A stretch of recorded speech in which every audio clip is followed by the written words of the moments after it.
Alrighty, ladies and gentlemen, guess what? You did it. You did it again. You had to just hit that play button on another episode of V8 Radio, and here we are. All thanks to you. I'm Kevin Oster, your host. As always, joined by our esteemed co-host, Mr. Mike Huball Clark, for yet another Crinkum Crankum episode of V8 Radio, Kevin.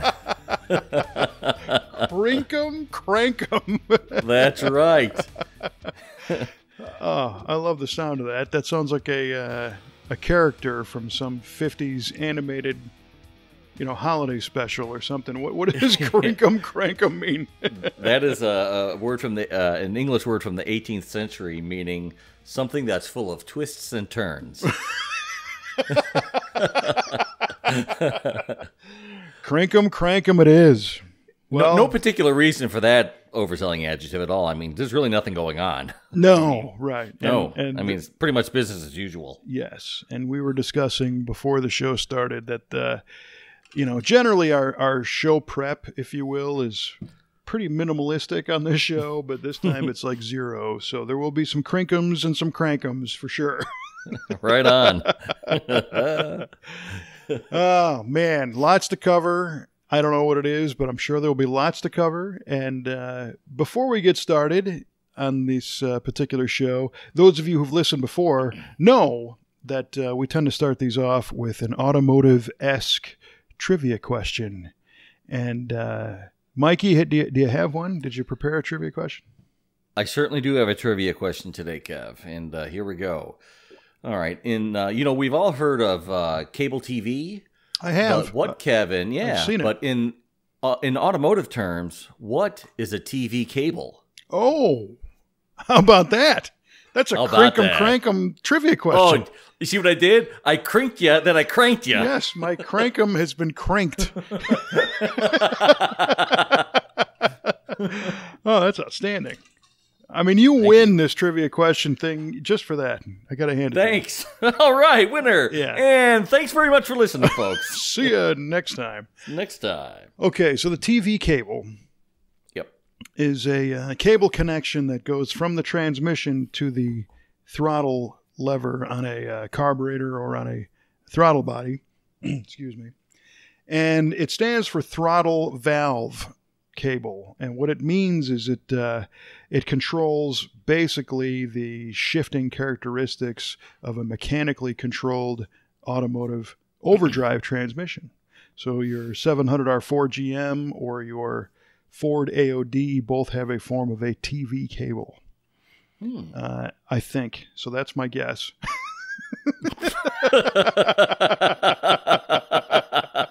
All that, and he ends with, I think.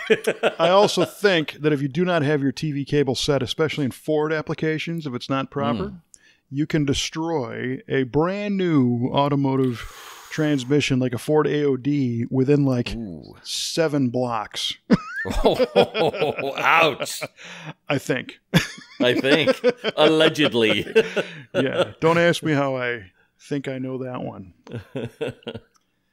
Well, right on. All right. So Kevin says it stands for throttle valve, and it connects your transmission to your throttle body on your vehicle or carburetor. Is that about right? That's about right. I think. All right. We think, allegedly, that's correct. We'll see. We'll find out later on in the show. Right. It provides that little extra amount of crinkum crankum that our transmissions need to function properly. Indeedly doodly. Listeners, I'm sorry.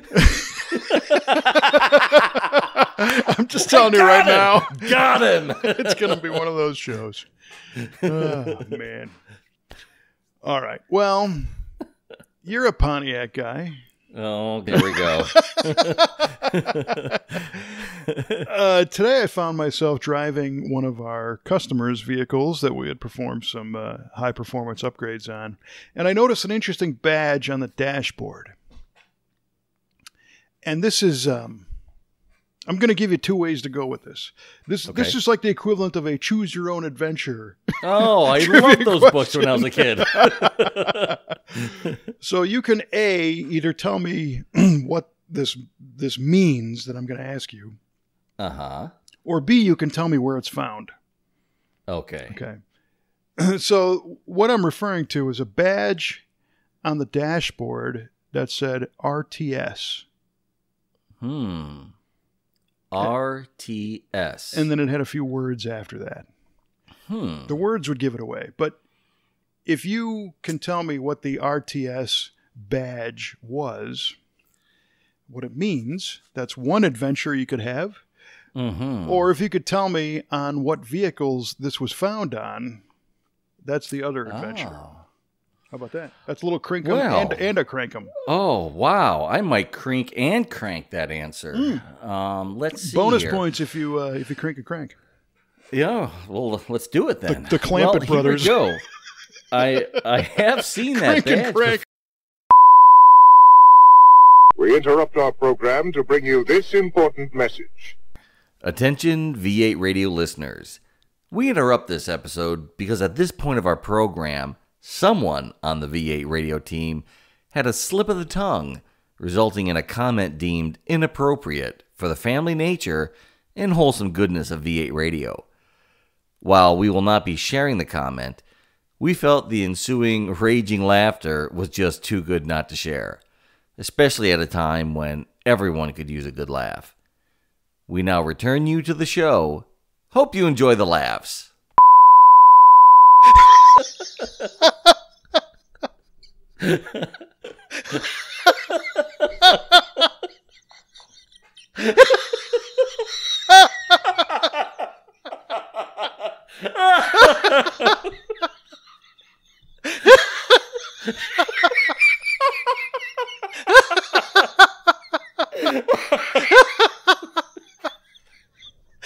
Oh my God.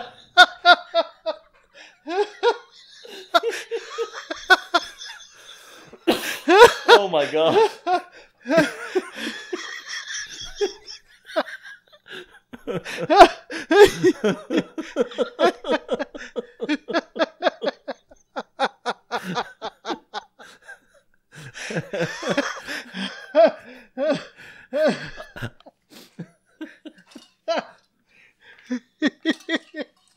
Oh my God.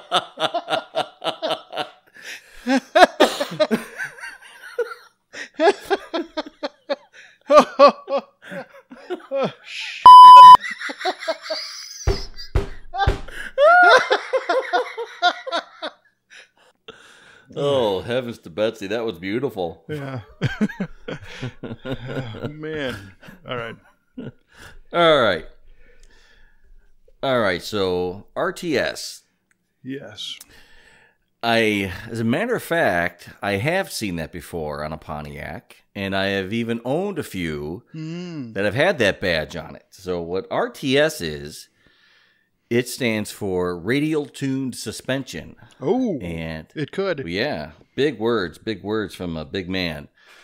And what that meant was the suspension was balanced and tuned to make a your radial tire equipped vehicle drive straight and true down the road and have a good compliant ride. So that is what RTS is. Wow.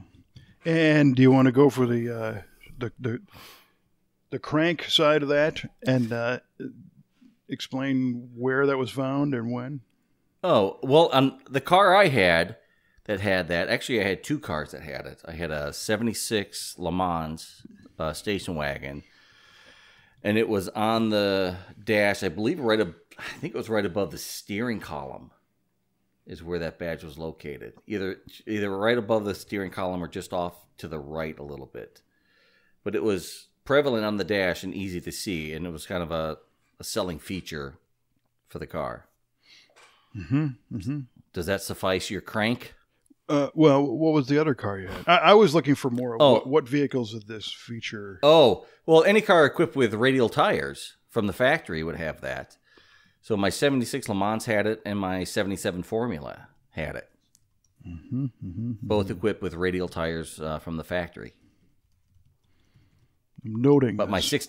My 66 Le Mans did not because it came with bias ply tires. Likewise with both of my GTOs. All right. Well, if that's your final answer, then that's what we'll go with. I think, allegedly, that's correct. Right on. That's my alleged final answer. Okay. Duly noted. Dig it. All right. Well, seeing that you've already provided that answer, I will share the vehicle that I was driving. Oh, which was a 79 Pontiac Firebird Formula. Ooh. Which came to the shop from the great state of Ohio, of all places. Oh. And my home state. That's it. This came from the northeastern part of Ohio, I believe. And our customers own this for a long, long time. It's a beautiful car. It's red. Bottom side is as clean as the top. And it's got a built big inch Pontiac V8. And it's got a Turbo 400 with a gear vendor overdrive already installed. And wow. We did a Holly Sniper fuel injection with a dual sync distributor, so we're controlling timing on that one. Oh, cool. Which is very cool. Trevor wrote the timing map for that and put a MagnaFlow exhaust system on it because it was a little bit drony in the car with what he had. And now that smoothed out quite a bit. And it's cool. It's on I think, a Krager wheel, but it's got BFG radial TA tires that have some years on them. They're not worn out; they're just time aged, so they're kind of hard.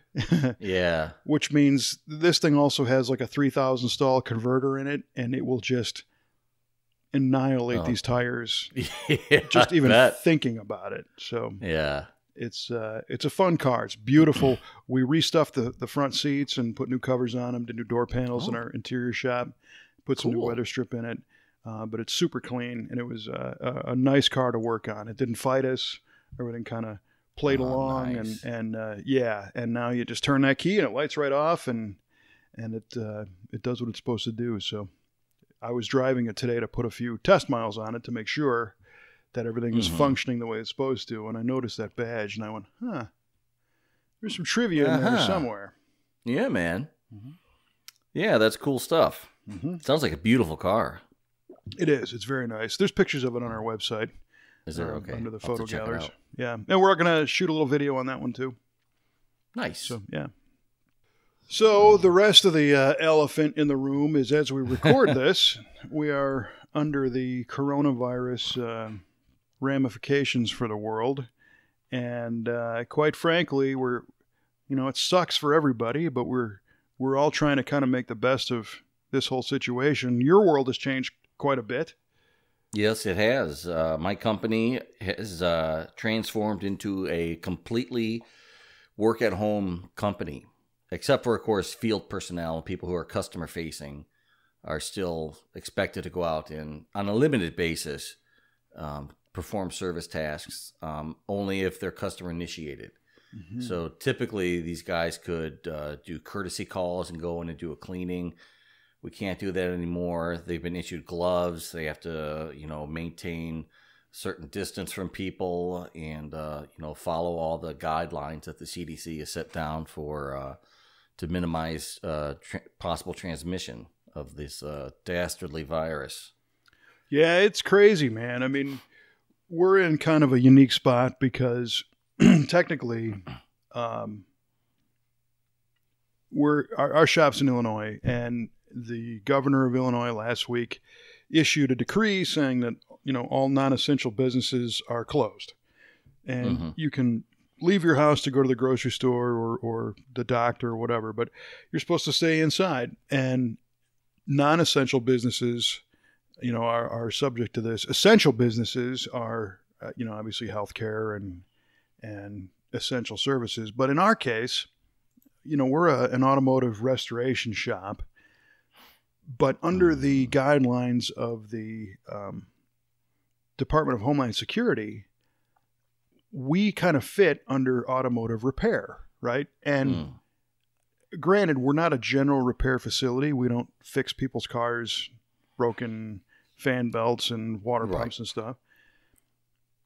However, we have the capability to do that. We do that on old cars and classic cars. Mm-hmm. So I was, consulting with Kelly on this, saying, what are we going to do here? Is it our number one priority was to make sure our team was safe and our customers are safe and we don't spread this dastardly virus, as you called it. Mm-hmm. And what we ended up finding out is that in the state of Illinois, there's a thing called the Illinois Automotive Repair Act, which governs automotive repair facilities.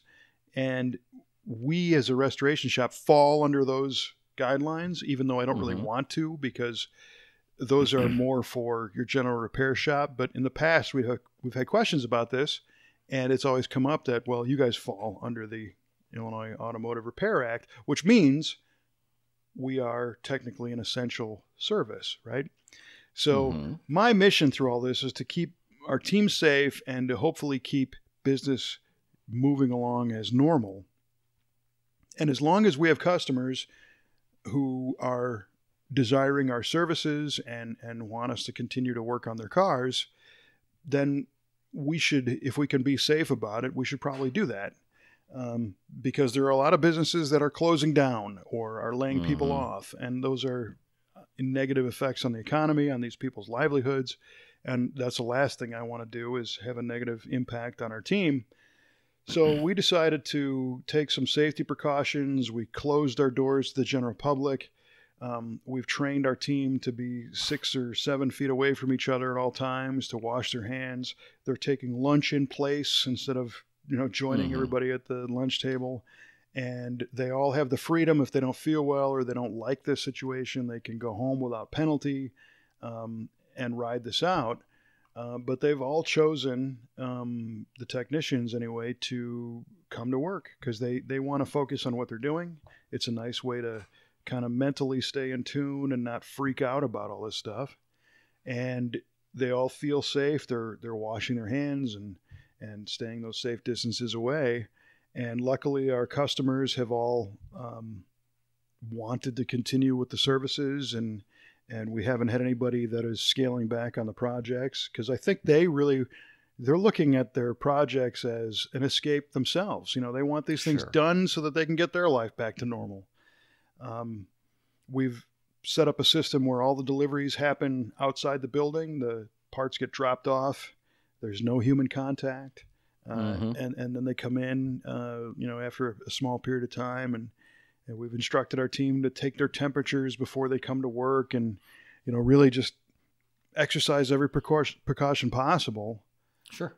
And we're doing this day by day. And Joe, our sales guy, is talking to new customers continuously. We've got new cars coming in. We got one coming in tomorrow, and we got 2 next week, and got a couple others going home. So it's definitely not business as usual, but we're doing everything we can to kind of keep some sense of protected, safe normalcy in our lives, because I think that's kind of what's needed. It really is. It really is. You don't want the hysteria to take over your life. You need a bit of normalcy. Even throughout everything that seems like it's upside down, you need to maintain as level head as possible through all this, and just not give in to the craziness that you see either on the news programs or from other people. You need to know that it's a real thing, but as long as you maintain safety precautions, your chances of contracting this are pretty low. It's hard to say. I mean, nobody really knows. Our concern was that we didn't want others in our community to think that we were being reckless, that we were defying the orders of stay at home. And we're really not, again, because you're not. We technically fall into this category that we're okay to work. And working, I think, is the best thing for us, for our customers, for the community, especially in a heightened level of safety and concern. So that's kind of where we're at. And I just hope that, this curve does kind of flatten out and things start to turn around. We've gone over some things that our team needs to be aware of in their own, their own health situations, their body temperature, because realistically, from what I've learned, the only way to catch this thing is to let these particles get into your mouth or your nose. Mm-hmm. So that's why you keep distance and wear masks and wash your hands and don't touch your face and wash your face and drink lots of warm liquids and all that stuff. So every advantage we can give our team, we're giving them. Again, with the ultimate caveat that if they just don't want to be there, they can go home. You know, there's no, we're not making anybody do anything, but they're all choosing to play along. So well, I think that's great. I mean, everybody would like to stay open. I'm sure everybody wants to be productive, and if you can be, then you should be. Yes, as long as you maintain, proper precautions. I don't see a problem with it. Right. We're not a bunch of, Generation Z nutheads on the beach. Is that what they call them? Gen Z? Is that I guess. The millennials got all mad about it because they're like, no, we're past that. Yeah, right. Yeah. We're not the dummies anymore. No. Oh, dang it. Just a few bad apples spoil the whole generation, I guess. That's true. So... Oh man, I've been kind of splitting my time because a lot of my functions in our business are in the digital world. They're online. They're editing video. They're doing, promotional items and interacting with customers, which I don't necessarily have to be in the building to do. But at the same time, you don't want one of the owners of the company to not be there in a crisis situation when you're asking or offering the others to be there. So. When I'm there, I try to be effective, but not risky to the rest of the team. And so far, I think they appreciate that, which is good. Good. So, I at the end of the day, analyzing all this, there's an economic impact, obviously, but I don't think that this is akin to the 2008 economic crisis. This isn't a system where lenders were overzealous and people were biting off more than they could chew and home loans and all that. Our economy was doing quite well, and it got sick. This is a freak thing, and I have to believe that it will recover in much the same way. All of the systems were in place. Things were going along pretty well. Once people are comfortable again and there's some cure, cure is a strong word, but some things that people can do to remedy sicknesses or prevent them, and things start to level out. I truly believe that our economic system will kind of come right back. I think there's going to be some consumer trepidation. I think they're going to be a little bit reluctant to have a high level of consumer confidence right away. But I think over time it will come back because, again, nobody wanted this. This wasn't everybody getting, ripped off or some systemic predatory lending Ponzi scheme. Banks weren't going under. This is just, holy crap, we got taken out at the knees, but we'll get back on our feet. So I agree with every point. Absolutely. I hope so. And not to derail it too much, but I'm looking at this 79 Formula, and that is a sweet car. The beautiful tan interior with the dual gate shifter. Oh, yeah. Woo. So you found that on the website? Yeah. The dual gate shifter, and it's got a 50th anniversary NASCAR shift ball on it? Yeah. Oh, that is so cool. Yeah, did you see the underside pictures? It's super, super clean. I mean, the subframe's painted and the bottom side and everything. It's a neat car. It is a neat car. I love it. Ooh-wee. Yeah. Dynamite. We've been, kind of F-body central recently. And in addition to this 79 Formula, we also brought in a 72 Formula 455 HO 4-speed car the other day. Yes, I saw that. That thing is so cool. Trevor sent me a picture of it. Oh, my gosh. I'm in love with it. I'm in love with it. And it's a great car with a great story. So the owner had one new. A Lucerne Blue 72 Formula 455 HO car, 4-speed. But when he had a new one, it had air conditioning, it had Rally 2s, it had spoilers, air dams. And he's been looking for another one ever since the 80s or so when he sold it. He had to get rid of it. Man. Life happened. Well, now he can afford another one. So he found this car. And the one that he just bought, which is the one in our shop, is, I think, it's like the pinnacle of that style. It's got 15-inch steel wheels with dog dish caps. Yes. It's got Goodyear F60, GT tires on it, bias plies with the block lettering. It's a 4-speed. It does not have spoilers. It does not have the lower front chin spoiler on it. It is just a basic, raw, non-AC animal of a car. And I'm a little conflicted because he wants his old car. So he found some NOS and General Motors parts to add those Pontiac options to this car. Oh. So he wants us to do the chin spoiler and the rear spoiler and convert it to AC using all GM stuff. Which, I guess it's okay to a degree because it's funny because you say, well, you don't want to ruin the value because it's restored, but it's correct. And if you change the correctness, you diminish the value. However, this guy already paid the premium value for the car. So the value has been realized already. I see. And now it's his to do whatever he wants. And yeah, true. He would take those wheels off and put them on the shelf and put the Rally 2s on it. And he would, take the heater box and put it on the shelf. And we actually have a 73 Firebird in the shop that's a factory air car that is willing to donate its GM AC system to this other car. Is that right? Yeah. The only real challenge right now is the firewall slightly different because of the hole. Yeah, you got to cut a big hole in there. Right. So we're looking at options on what the best route to do there is. Companies like Classic Industries sell a new firewall, AC and non-AC. We might just take a piece of one of those and tack it in and I see. Call it a day. But I was talking with our friend Terry McGeehan at Hemmings Muscle Machines magazine today about that particular car.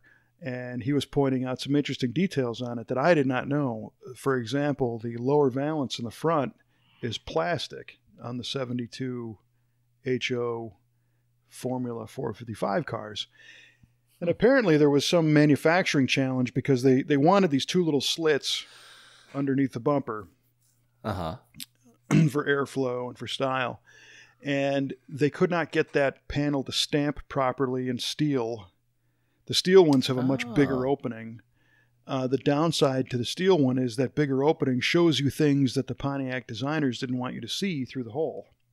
Okay. So they made a bunch of them in plastic, and this one has the plastic one. So that's pretty cool.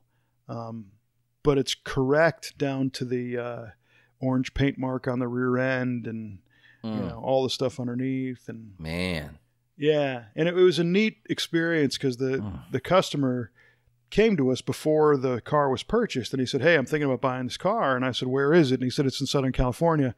And I was able to tap my old friend Rob Canan, who used to be an editor at Hot Rod magazine. Right. And Rob Canan went and checked it out and took photographs and drove it and sent us some video and everything, and kind of gave it the thumbs up on buying it. The carburetor number's right, the distributor. I mean, everything is correct on this thing. So after it got shipped to us, talk about kind of relying on the network, if you will. So I used to work with Canan. I then also used to work with Terry McGeehan at Hot Rod, and then myself. So all of us are still kind of in contact with each other. And who wins but the customer, because this guy got a legit car that was kind of vetted by people that know a few things. And it was cool. Yeah, that you can rely on to tell you the full story, the real story. Right. As opposed to hiring some guy to go look at it that you don't know or don't trust or doesn't have the knowledge of, working in the car magazine world and all the rest of it. So that was pretty cool. Yeah, that's real cool. Man, that guy did win. That's crazy. Yeah, so I think we're going to do some kind of video on that car, Muscle Car of the Week style, feature on it before we change it and add the spoilers and stuff. Okay. We have to get a few questions answered because with that plastic lower valance, there's a built-in kind of chin spoiler in that valance. And I don't think the steel ones have that. And I don't know if the fiberglass Pontiac spoiler bolts to that particular valance. Oh, I see. So if you're on the website, you can go to vatvshow.com/photos and see that car. It's on the front page of our photo gallery right now. And you'll see that valance like I'm talking about. I never really spent that much time looking at one of those until recently. And it was neat to see. Sweet. So you couldn't talk the guy into a vintage air, huh? Well, he wants the OE look, and the car is so correct.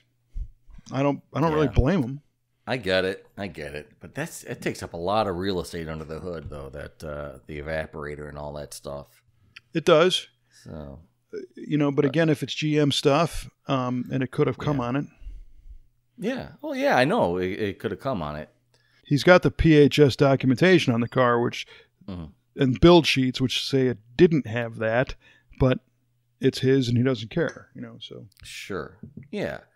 I'm kind of in the opposite camp. My GTO is a factory air car, and I would love to get rid of all that extra nonsense and just go with a sweet vintage air unit.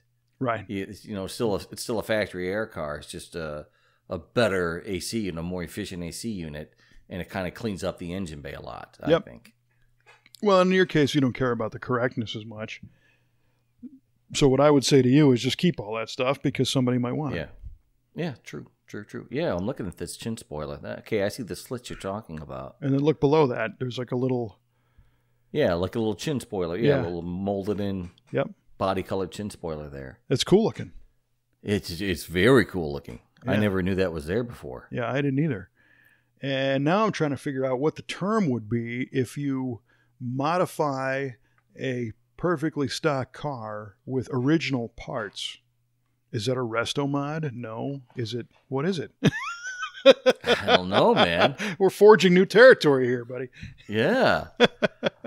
a retro mod, maybe? Could be. Yeah. I think you're right, because you're retrofitting and modifying the car, but with OE stuff. OE stuff. Yeah. You're kind of putting your own options on it. Your own factory options. The choose your own adventure version. Hey, and we're back. It's a could have been. Yeah, right on. Yeah. Yeah, I love everything about this 72. Ooh, man. Yeah, I know. Yeah, the underneath on this one's clean as a whistle too. Oh, it's a full rotisserie restoration car, and correct with colors and the red oxide bottom side. And yeah, it's neat. That's great. And then I think next week we're getting a 10th anniversary 79 Trans Am coming in. And is that right? Yeah, he's got some maintenance and things, and I just love that second generation Firebird platform. Not only because they drove really cool, and the earlier ones are my favorite, but to see how that same platform evolved so radically differently by the end of the decade. I love that 79 anniversary car. I love the white pace car versions. Yeah, with the bird that goes up the hood and then follows the top of the doors. Yep. The whole top of the car is a different color. I just think those things are awesome. Yeah. It's definitely a very unique look. They're really cool. Yeah. My favorite would be like the 73 Trans Am with the bird on the hood and all that went along with it. But I dug my 77 Formula too. I mean, I love the second gen platform as well. Yeah. So. Well, we got this red 79 Formula with the two flat scoops, Yeah, exactly. Which is an evolution of the early Formula that had the two big snorkel scoops. Like the 72. Yeah, it's got that hood, yeah. And then we've also got a blue 78 Trans Am in the shop right now, which looks more like your 77 Formula with that style headlight and and the wheel, the snowflake wheel and everything. And that one came in, the customer bought it somewhere else and was never really happy with, kind of, I guess, how the car performed. So we're going to just go through it and see what it needs and fix a few things on it, but it's kind of a darker blue with the blue hood bird and the blue Trans Am logos. It's a cool car. I really dig all those second gen Firebird cars. So Yeah. There's more of them coming to us too, which is great. Right on. Right on. Yeah, I'll look at all of them. I think they're fantastic. Yeah, definitely. Yeah, it's good stuff. Well, we'll move on to the next piece of the pie here. So the Facebook pages have been pretty active. We got a nice inquiry yesterday by a gentleman named Richard Lippett, who was wondering about some suspension issues he's been having. And from what I gathered, he's got a GTO, right? Actually, he has a 68 Firebird convertible. It is a 68 Firebird convertible. Yeah. Okay, because he was talking about some GTO crossover with F-body parts. Correct. Okay. That's right. Well, he, I guess, lowered his Firebird with some drop spindles and put disc brakes on it, and has been having a problem with the wheels rubbing in the fender wells. And at the same time, he upgraded his wheels to I think a 15-inch, like a 15 by 6 or 15 by 7 wheel. He didn't say what wheel he used, and he didn't say what the offset was. Correct. He didn't. I don't think he knew at the time. Right. Or the tire size. Right. Yeah, that's right. He was supposed to go look at that. But he went from a 14 to a 15 because the disc brake conversion required that. I believe it's a Rally. I think, did he say it was a Rally 2? I don't know that he did. I was trying to focus in on what his problem was, and the problem was that now his tires rub. Right. And he was wondering if it was a better idea to change the drop spindle out or do something else. Back to the stock height spindle. Right. And the problem with that is he changed several things at once. He changed the spindle, he changed the wheel, and he also put disc brakes on it. And what that means is, depending on what spindle he put on the car, a drop spindle is an aftermarket spindle, and some of those actually change that relationship of where the tire fits in the wheel well, on the, I would say technically the camber dimension, where the center line of the tire could be pushed further towards the outside of the car.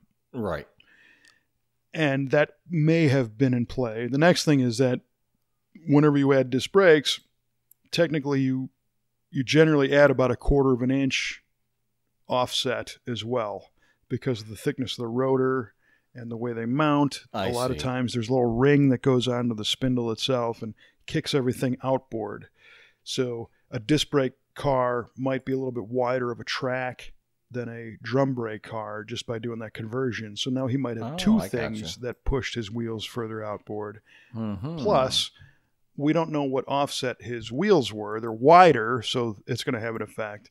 And we don't know if that was a 0 offset or, if the backspace was, less, pushing that tire further outboard. But what I gathered is that as he was going in and out of driveways or anything that's compressing that suspension, he's rubbing his inner fender or the trim or something.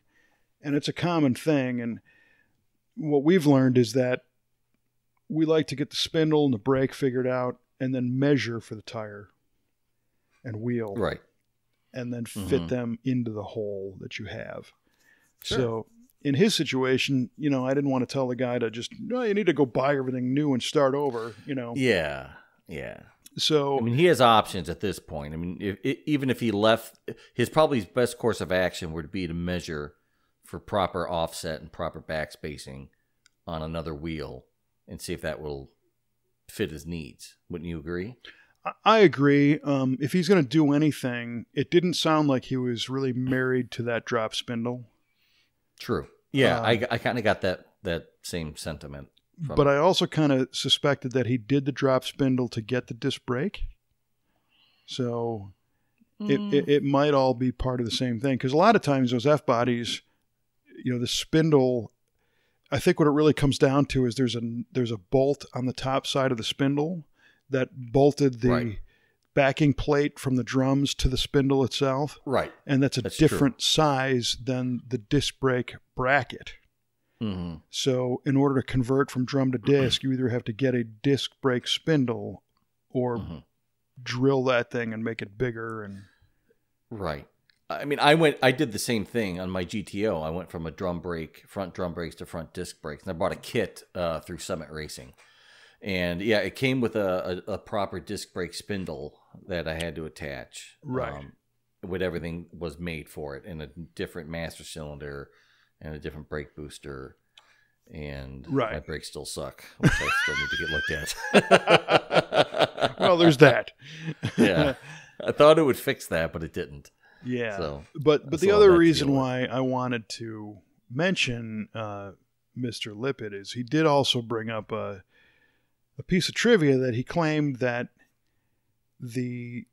on a first generation Firebird that you can do an easy disc brake conversion if you use an A-body GTO spindle. Right. 68 to whatever. 72, yeah. And I don't think that's true. And the reason why I don't think that's true is the 67 first generation 6789 Firebird is a let me get this wrong. Steering. It's a front steer, which means the steering arm. Wait.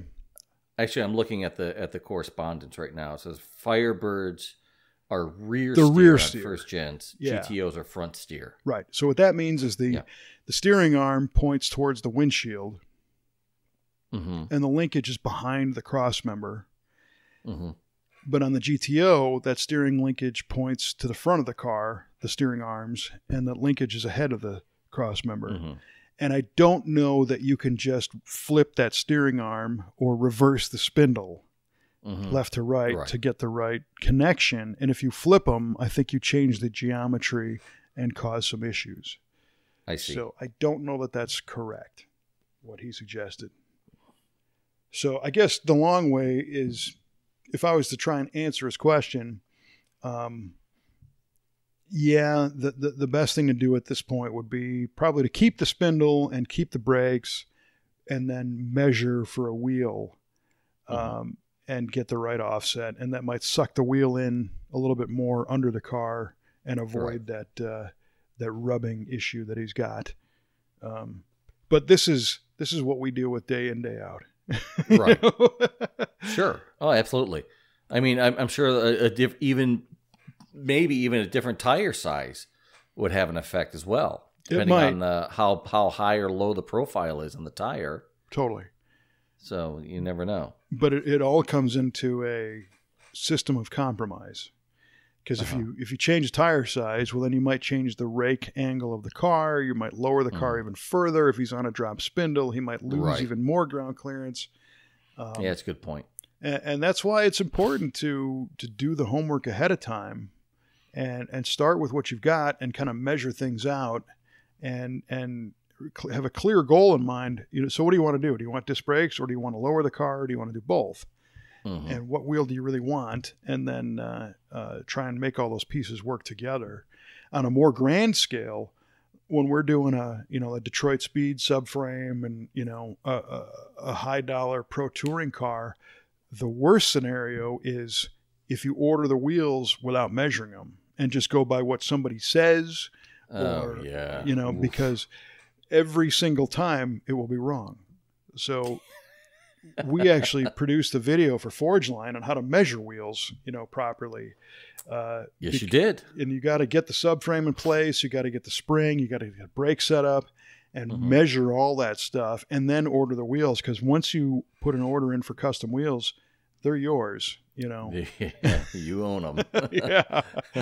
So it's real tricky, and we're dealing in the world of 1/4 of an inch maybe or less of clearance. With a set of wheels that might be $4,000 or $5,000 on a fully bodyworked, finished, perfect car. Yeah. So you're threading the needle there. So we do have a lot of experience with that. So I guess at the end of the day, if anybody's interested in getting advice on that kind of stuff, to give us a call, and I'll gladly put Trevor on the phone. Oh, I can hear it now. Yeah. All right, here's what you want to do. Yeah. That's it. Love Trevor. He's my favorite. Mm-hmm. Well, good. I'm glad. I hope we're able to help Richard with his issue and or confuse him further. Yeah, well, that too. Yeah. But yeah, if anyone has any other questions they want us to broach, just drop us a line. You can reach us on the V8 Radio Podcast Facebook page and just throw it out there. Happy to help. Mm-hmm. Always. And interestingly, I never thought I would say this, but I'm having some work done on the Riv. Oh. Yeah. Talk to me. Yeah. So it needs some maintenance. This time of year, as we record this, it's March. Normally, when it's not COVID-19 crisis time, right? I've got my eyes set on the middle or end of April, which is an annual trip that I like to go to Chicago to see some cousins and friends of mine. See yourself. We like to go to an establishment and watch a ball game, if you will.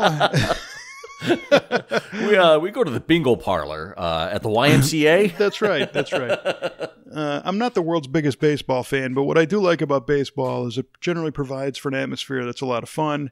And I grew up in the Chicago area, so, I'm not the biggest Cubs fan in the world, but the Wrigley Field experience is a lot of fun. But then it got very expensive.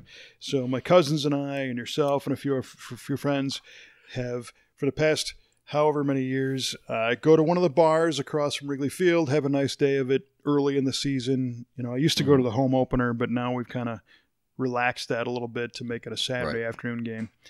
And when I can, I like to drive, a fun car. And our friend Grady, who's also a customer of ours, he's agreed to come along this year, which will be fun. Oh, sweet. And we're going to take my 70 Riv. But the Riv needs some maintenance. And I'm to the point in my life where I'm like, I don't have time to do all this right now. There's just so much going on. So Tyler, one of our other technicians in the shop, is going to help me out and do some control arm bushings, some reaction rod bushings, put some brakes in it, put some rear shocks in it. I got some rear axle bearings that are starting to make noise and some seals and just, maintenance type stuff, fluids and whatnot. And he's going to be knocking all that stuff out, which generally I would really enjoy doing. But right now I have to focus on getting it done. Yeah, right. And that's what our shop is all about, is getting stuff done. Sure. So my hope is that with the car's there now, for the next week or so, he'll be able to knock those items out. And my fingers are crossed that at the end of April, our event will be allowed to happen again. Our country will have reopened, and we'll be able to get together, because that's a fun one. Yeah, that is a fun one. I've been thinking about that lately, wondering if that's still going to be able to be had. So I do look forward to that trip. It's a great time with you and your cousins and other friends. It's a fun day out in the city. Yeah. So it's a great day. I hope we can still do it. Yeah, it's great. It's one of those rare occasions where you just kind of suspend reality for the whole day. Yeah. And we get a great breakfast, and then we go to the bar and we have some drinks and eat well. And every once in a while somebody cheers, and that means somebody scored.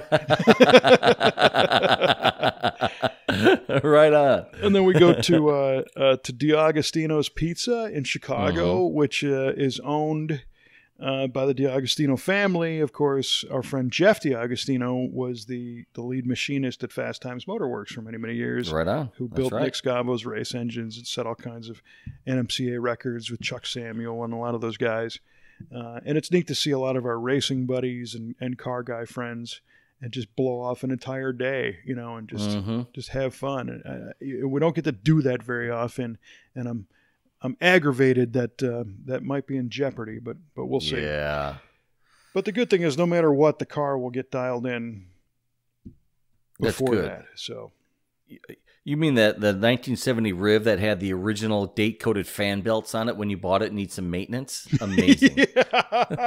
Yeah, no kidding. And in fact, We're going to end up changing the original date-coated steering belt, as a matter of fact, because that's still on the car.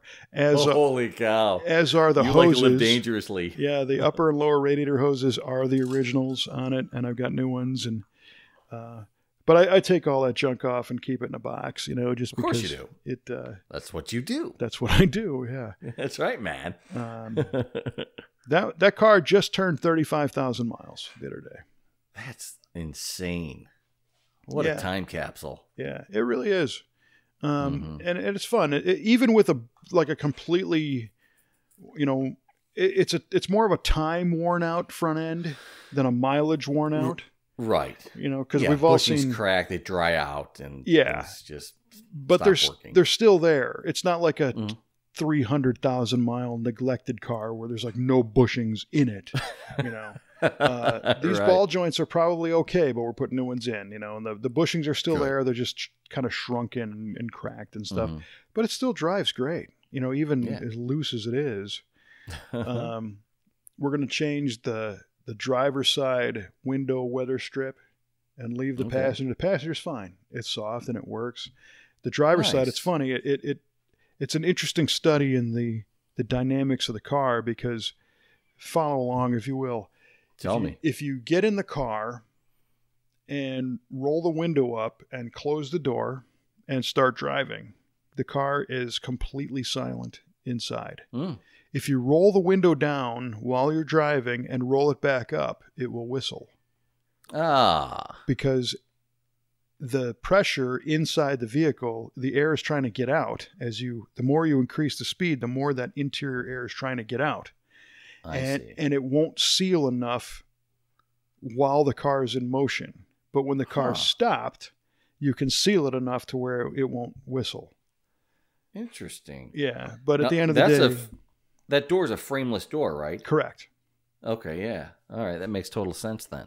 And, the cheat would be to take the door panel off and adjust the window to go up just a bit higher, But that's really not the right way to do it. So... I've got a new driver's side door weather strip that will seal that, because the car is really quiet. Cool. It's a luxury car, and it just kind of glides down the road to the point where the only noise you really hear is an axle bearing in back that's starting. Oh man, growl. Come on! But I got new ones, and Tyler's up for it, so he'll handle all that. So it's a rare occasion where I'm turning the keys over literally to somebody else, but. If you're not comfortable with your own team working on your stuff, you shouldn't be in business. So, right.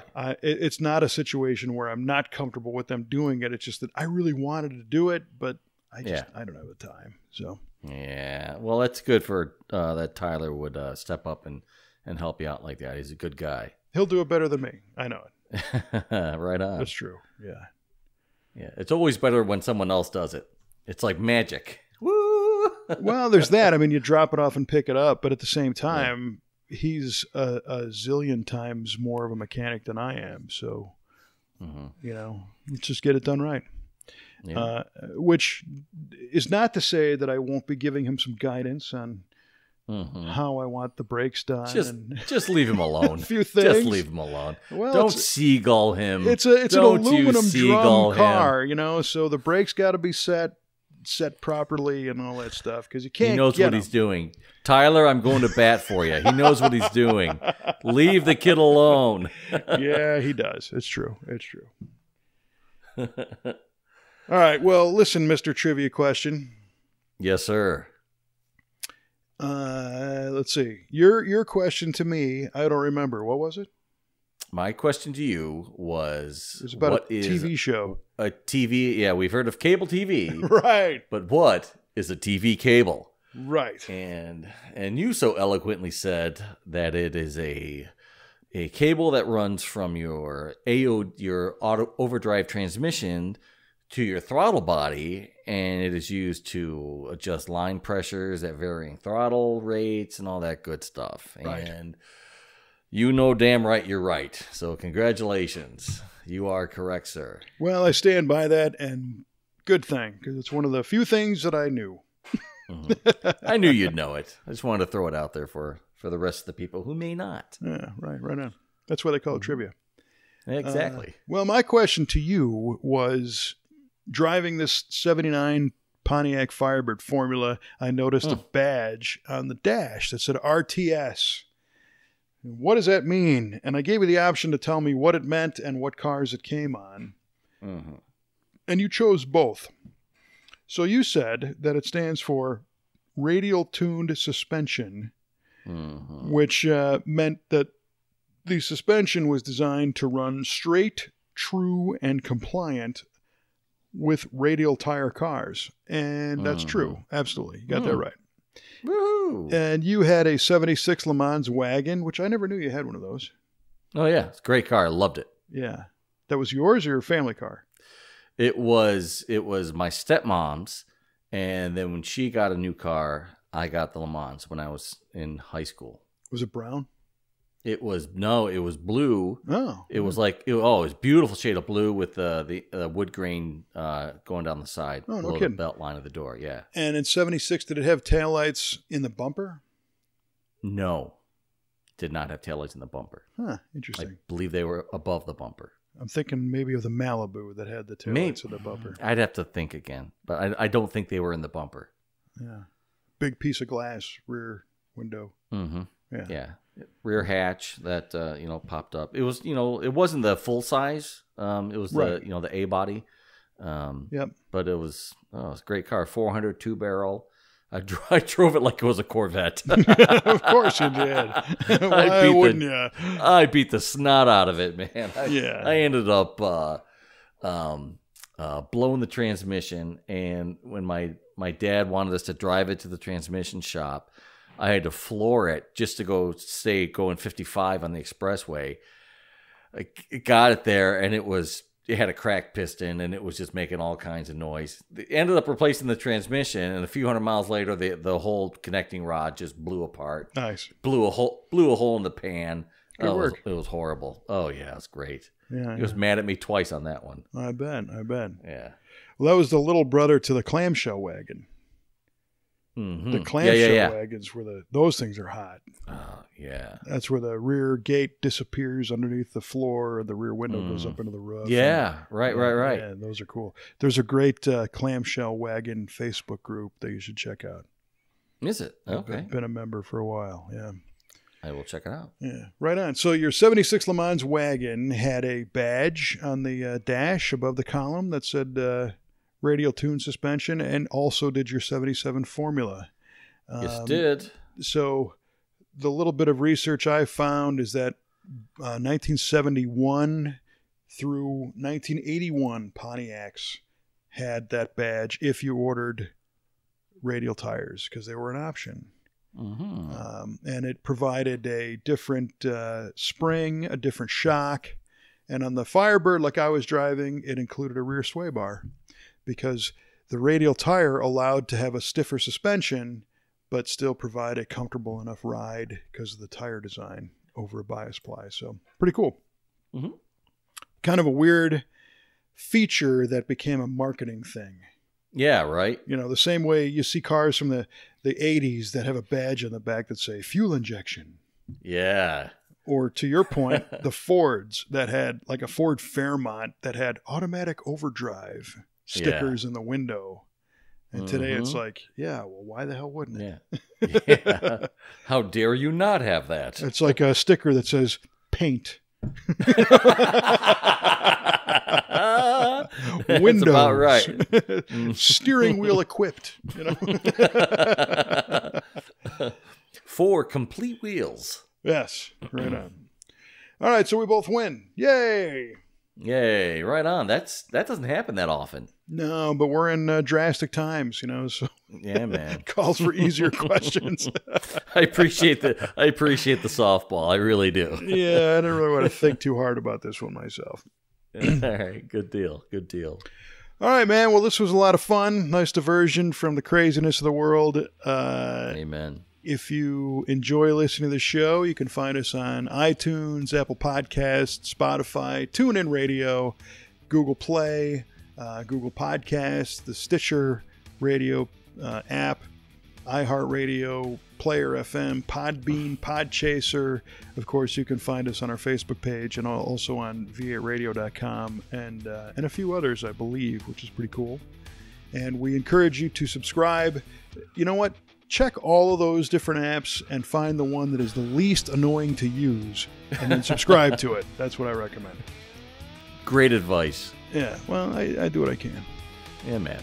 All right. Well, I'm Kevin Ostie, and for Mr. Mike Cubaugh Clark, we advise you to keep the shiny side up, and we will see you next time on VA Radio.